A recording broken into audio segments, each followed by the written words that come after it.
স্বামী স্ত্রী ডিভোর্স হতে পারে, কিন্তু ভারত বাংলাদেশের যে আমরা প্রতিবেশী, এই প্রতিবেশীর কিন্তু সম্পর্কে ডিভোর্স হতে পারে না।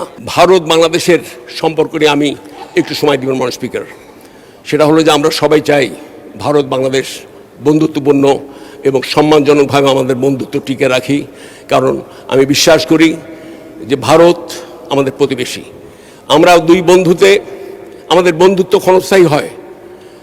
আমাদের স্বামী স্ত্রীর সম্পর্কেও আপনার সে সম্পর্ক ক্ষণস্থায়ী হতে পারে, স্বামী স্ত্রী ডিভোর্স হতে পারে, কিন্তু ভারত বাংলাদেশের যে আমরা প্রতিবেশী, এই প্রতিবেশীর কিন্তু সম্পর্কে ডিভোর্স হতে পারে না। প্রতিবেশীকে আমরা কখনোই অস্বীকার করতে পারি না, না ভারত পারবে না বাংলাদেশ পারবে। এই ক্ষেত্রে আমি যেটা বলতে চাই যে আমরা দেখলাম যে ভারতের আপনার হাই কমিশনার সাহেব তিনি আসলেন, his Excellency mister Dinesh Trivedi, তিনি এসে বাংলাদেশ ভারতের বন্ধুত্ব নিয়ে তিনি কাব্যিক ভাষায় তিনি বললেন, আমরা একই আকাশ একই বাতাসের নিচে আমরা আছি, আমাদের বন্ধুত্ব প্রয়োজন। আমরা কি দেখলাম? আমরা দেখলাম বাংলাদেশের সোশ্যাল মিডিয়াতে বিতর্কের ঝড় এবং ভারত বিরোধী বিভিন্নভাবে আমরা সোশ্যাল মিডিয়াতে বা ইলেকট্রনিক মিডিয়াতে সব কিছুতে আমরা দেখলাম। কেন? এই কেন প্রশ্নটাও যেতে হবে মাননীয় স্পিকার। আমরা জানতে চাই যে আজকে পুশিন, ভারতের ভাষায় পুশব্যাক, এই পুশিন আপনারা মাননীয় সদস্য ধন্যবাদ।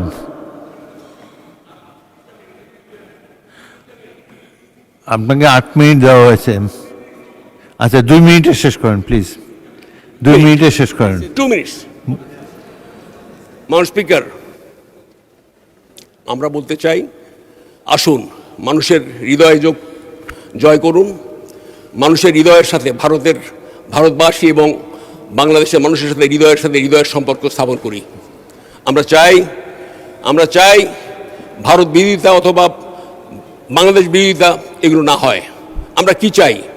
আমরা শান্তিপূর্ণ অবস্থান করতে চাই। সেই ক্ষেত্রে আমার সবিনয় অনুরোধ ভারতের বর্তমান সরকারের প্রতি যে আপনারা দয়া করে পুশিন বন্ধ